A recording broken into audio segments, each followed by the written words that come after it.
Hey guys, আসসালামু আলাইকুম। Welcome to my new video. আজকে সবার সাথে চিকেন কাটলেটের রেসিপি শেয়ার করার জন্য চলে আসলাম। খুব কম সময়ে এবং ইজি প্রসেসে এটা বানানো যায়।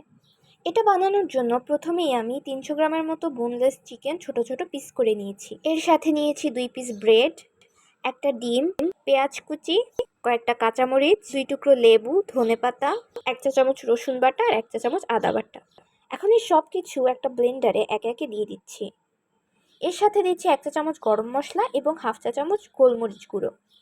এরপর সব কিছু ভালোভাবে ব্লেন্ড করে কিমা বানিয়ে নিয়েছি। এখন কিমাটাকে অন্য একটা পাত্রে ঢেলে এতে দিয়ে দিচ্ছি 2 চা চামচ কুকিং অয়েল, 2 চা চামচ ব্রেড গাম এবং 2 চা চামচ কর্নফ্লাওয়ার।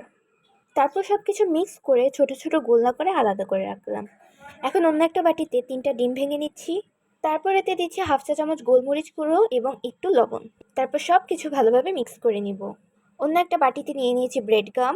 এরপর গোল করে রাখা কিমাগুলোকে কাটলেটের শেপ দিয়ে প্রথমে ব্রেড গাম, তারপর ডিম, তারপর আবারও ব্রেড গামে কোট করে ডুবো তেলে লাল লাল করে কাটলেটগুলো ভেজে নেব।